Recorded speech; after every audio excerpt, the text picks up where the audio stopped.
Adi macam.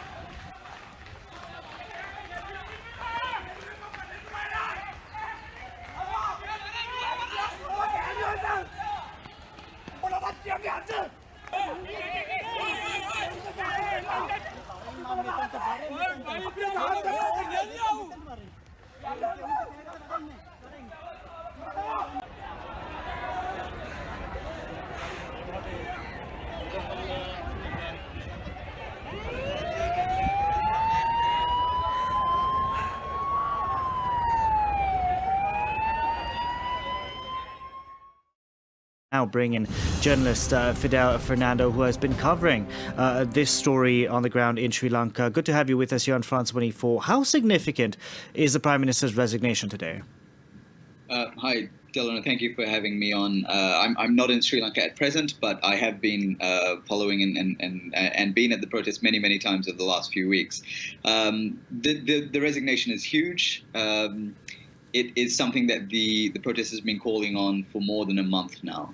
And it's not just Prime Minister Mahinda Rajapaksa who is perhaps the most, or almost certainly the most powerful political figure in the Rajapaksa family, and the figure on which Gotabaya Rajapaksa's brother, the president, rode into power on, based partly on his credibility. So his resigning is big and is a big problem for the family. And you'd think that Gotabaya Rajapaksa, the president, his resignation would have to follow not too far after this. There is a certain amount of kind of doubt on this, because the violence that was spurred today did seem to be very closely tied to the Prime Minister Mahinda Rajapaksa. Protesters or pro-government demonstrators, pro-Mahinda Rajapaksa demonstrators, turned up at his official residence at Temple Trees, and they were invited into his residence, which is almost completely unprecedented that a group of people be allowed in to the Prime Minister's official residence.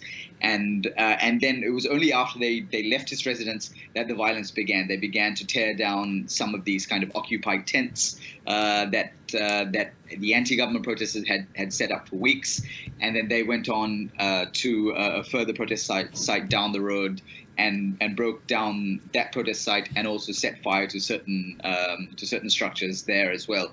So there's been this has probably been the most violent day in the protests, spurred by the pro-Mahinda Rajapaksa protesters, but also in the last couple of hours, in the last 1 hour, 90 minutes, we've also seen violence from the other side. We've also seen the anti-government protesters respond to that violence by instigating violence of their own. There's been reports of government ministers and government MPs having their homes or vehicles also set alight. So it is a little bit of an intense situation in Sri Lanka at the moment, where you don't know where it'll stop. The escalation seems to continue at right this moment. There are the violence seems to be taking a step up. And Fidel, given that you just mentioned, that the Prime Minister has resigned, and one would expect the President's resignation to come in potentially days or weeks to come, who knows? Could this all risk spiraling out of control? Because as we know, Sri Lanka is no stranger to violence at home. Yes, I think it's important to take the long view of the protests. They've largely, almost completely been peaceful from the protesters' side. It is just today that a match has been lit, and the protesters have, for the first time in the course of these protests, acted violently against the against pro-government mobs. So it's difficult to form a complete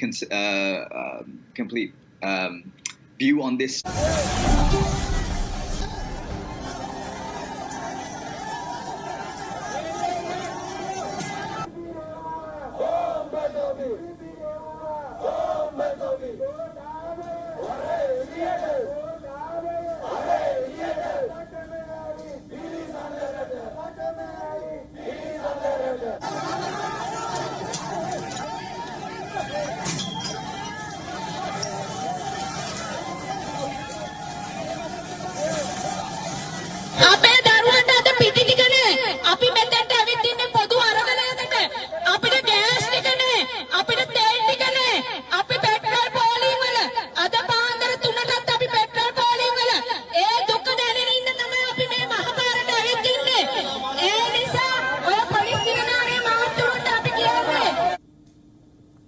The process has been intensifying for months. Outside the Prime Minister's office, it has shifted to the Parliament Road, where different unions also joined in, like trade, transport and railway.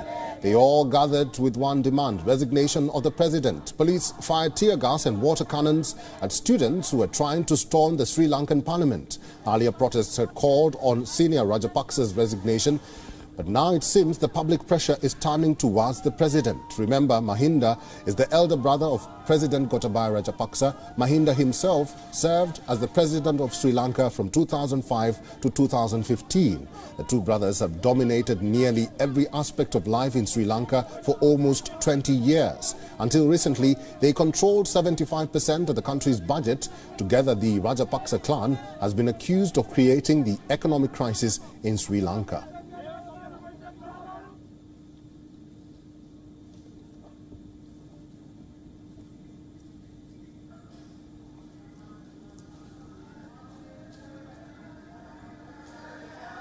We do understand that the protests are currently going on in Sri Lanka, and this is to prove of how the economic situation in the country is deteriorating by the day. Prices of basic necessities like fuel, food are skyrocketing, and people in Sri Lanka, or Sri Lankans themselves, are angry with the Rajapaksas. They want the Rajapaksa family or the Rajapaksa clan to resign. They are demanding for the president to resign. They also want acknowledgement from the government that this crisis should be dealt with very fast. And for more on this, we are being joined by Shana Kian Raza Manikam from Colombo. Shana Kian, thank you very much for making time and welcome to WION. How can you assess the situation in Sri Lanka? What's going on and how can this problem be resolved? Yes, thank you for having me on the program. In fact, Sri Lanka is facing its worst economic crisis, and WION has reported continuously on the situation in Sri Lanka. However, the economic crisis has now become a political crisis. It has become a political deadlock. Where the people of this country are demanding that President Gotabaya Rajapaksa resigns immediately and Prime Minister Rajapaksa along with his cabinet resigns immediately. But however, the President and the Prime Minister are just throwing, there is a power battle going on between the President and the Prime Minister. Whilst the country is suffering, there is no fuel, there is no food, there is no electricity. And in the near future, we would face shortage of even basic amenities. But to resolve this, no country is going to come forward to help the government of Sri Lanka when there is such political instability. And most recently, President has declared a state of emergency in the country. And, state of emergency, there is no emergency in the country other than protests that's happening against the president. So we strongly feel that the state of emergency has been declared to suppress the people who are standing up against the government.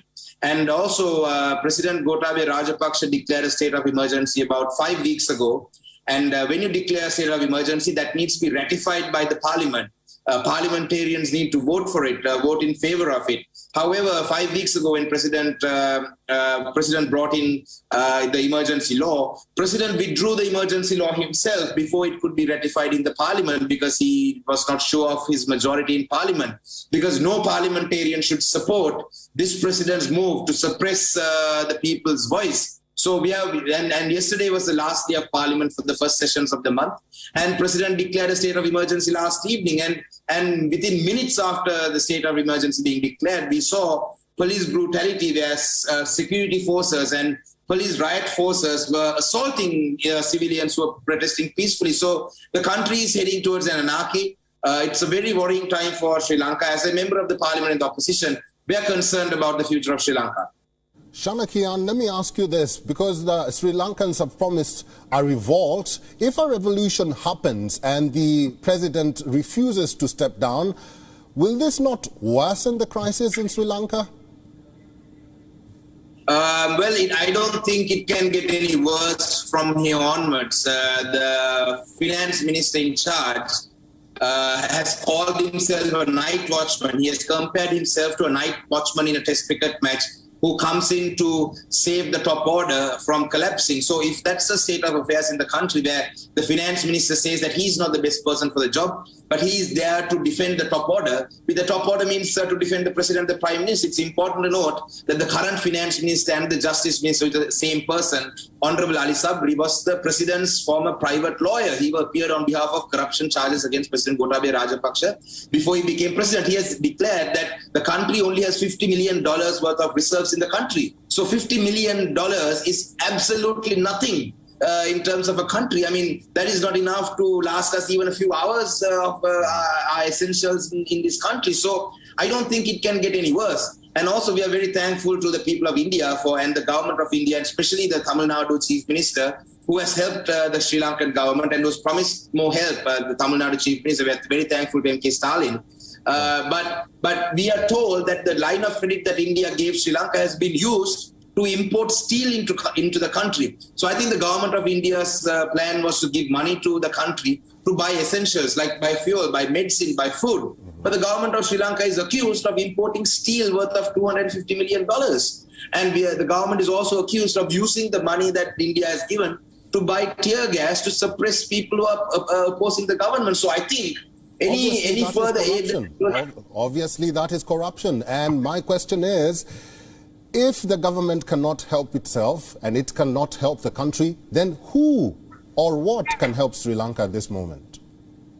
Well, right now the opposition is happy to take over the responsibility. I think the leader of the opposition has agreed to take over the country based on two conditions, and the main opposition parties have all agreed on one thing, on principle, that President Gotabaya Rajapaksa should resign, because Sri Lanka's country